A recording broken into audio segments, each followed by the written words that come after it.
humanity. Listen, for table setting, once upon a time, there was a chap that rose up out of Mexico. They called him the Mexican Minister of Defense. He liked an understeery car, rear limited settings, but at times he was god tier. They tried to boot him out of F1, but he was too good. He faced down adversity and rose up from the embers like a phoenix. He managed to secure himself a drive at the balls that are red, notwithstanding on the opposite side of the garage there was one of the goatiest drivers to have ever driven an F1 car. One chap, 3, soon to be 4-time champion, called Maximilian Verstappen. But this isn't about him, not this time. This is about the Mexican Minister of Defense, or at least the chap they used to call the Mexican Minister of Defense.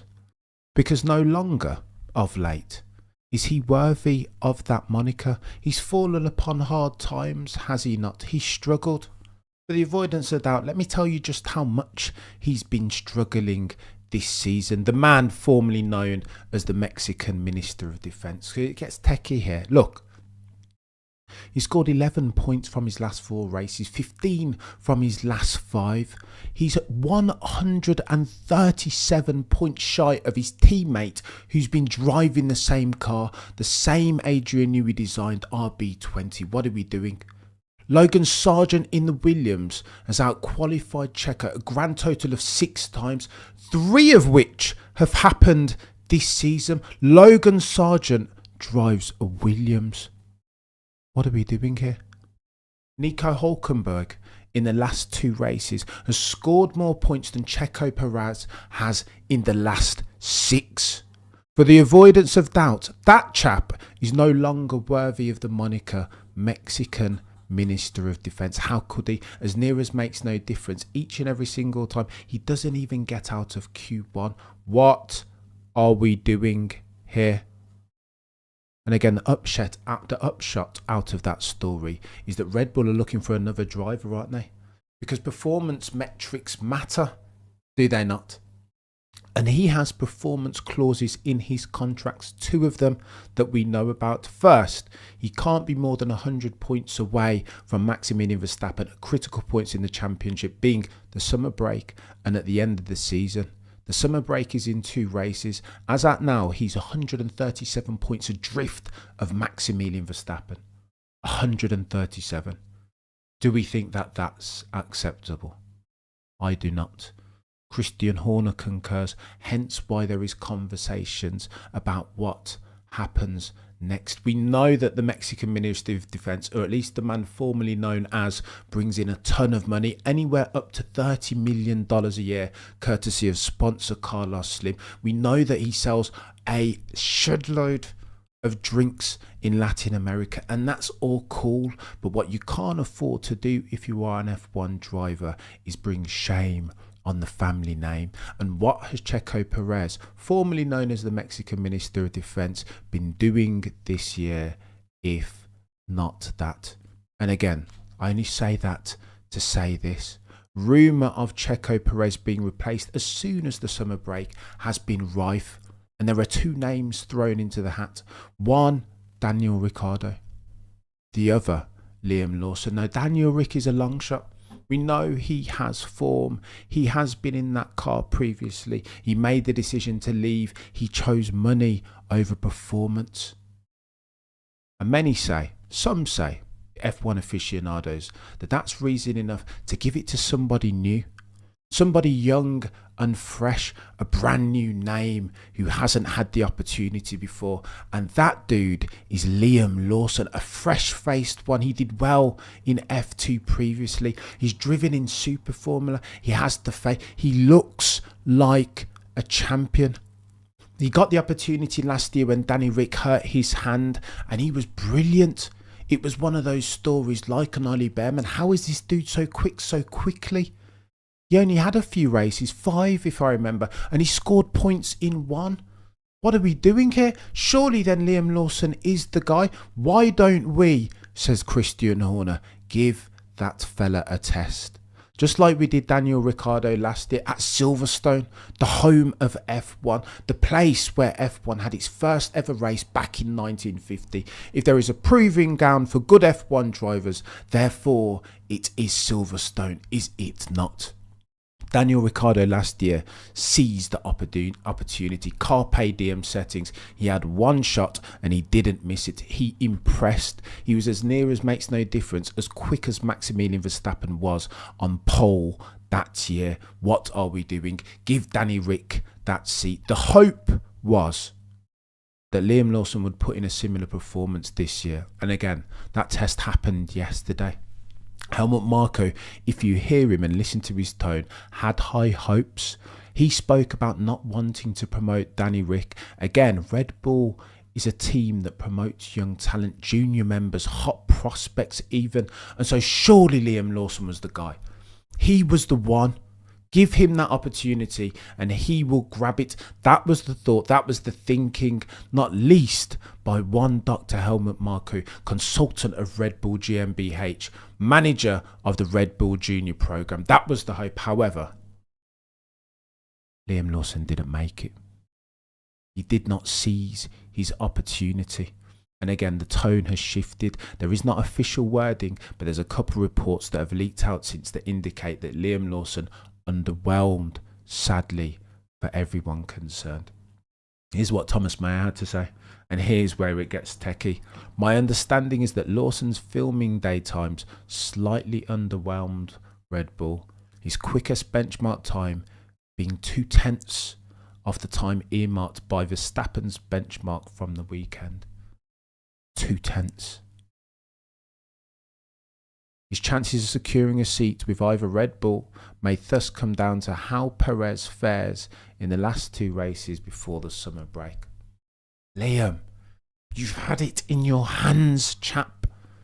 You were going to decide your own fate. The opportunity was right there. But you were 2/10 off. 2/10. That's a chasm. In F1, you guys know already that it's fine margins that decide these things. 2/10 is a chasm.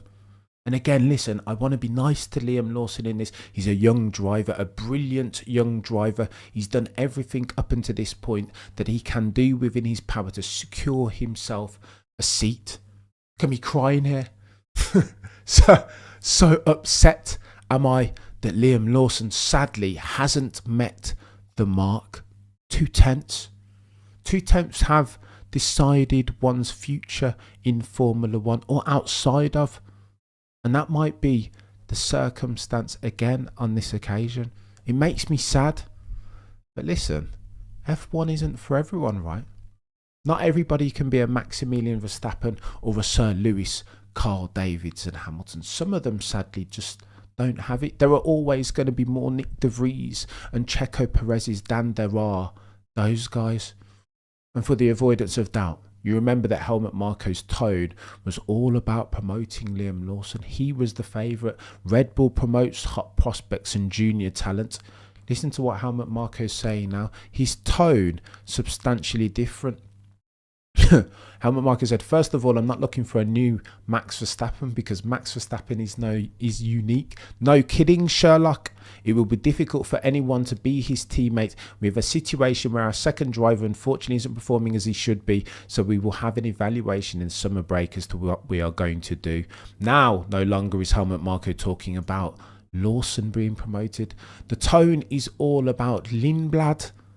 He's 16 years old. It's difficult to say based upon what we saw at Silverstone, feature race, yada, yada, yada. They're not even talking about Liam Lawson.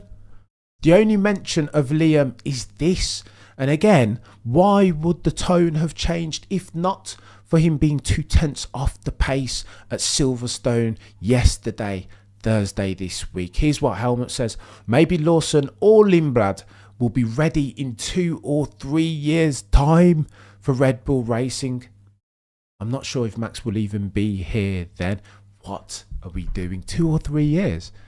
Helmut, a couple of weeks ago you were talking about Liam getting promoted this season. What are we doing? Now nobody's even talking about Liam Lawson's exit clause. Indeed, if he's not offered a seat at Red Bull at some point this year, he can bounce and go and join a different team. Oh, the humanity. This is chaotic. Here's where we are then. In summary, Checo Perez is materially underperforming. 11 points in the championship from his last 4, 15 from his last 5. His performance metrics, again, they can break the contract if he's more than 100 points away from Maximilian Verstappen at any given point. Currently, he's 137 points adrift. Five places shy of Maximilian Verstappen in the driver's standings currently. That's chaos. That is tantamount to underperformance materially. There was one driver who had the opportunity. His name was Liam Lawson. He had the opportunity to rise out of the embers like a phoenix, be the young, hungry lion that was going to carpe diem, seize the day, take that second seat from Checo Perez. The opportunity was there, but sadly for Liam Lawson, he was 0.2 adrift of Maximilian Verstappen's benchmark. Damning. Not good enough. Not good enough to take that seat from Checo Perez. Listen, there's an important thing here that we need to learn. Checo Perez hasn't been performing, but as far as F1 drivers, there are fine margins. The difference between each of them is small each and every single time. I say that to say this. Liam Lawson was supposed to be the one. He was supposed to be the next up. But sadly for him, as at Thursday, July 2024, he was 0.2 adrift. 0.2 isn't case sufficient to take that seat from Checo Perez, because Checo Perez currently brings in $30 million per year into that team. He has the marketing whip hand. They sell a ton of drinks in Latin and Central America by virtue of what Checo Perez represents. He, ladies and gents, is currently 0.2 adrift of Maximilian Verstappen. He has the whip hand. You're a legend, Johnny.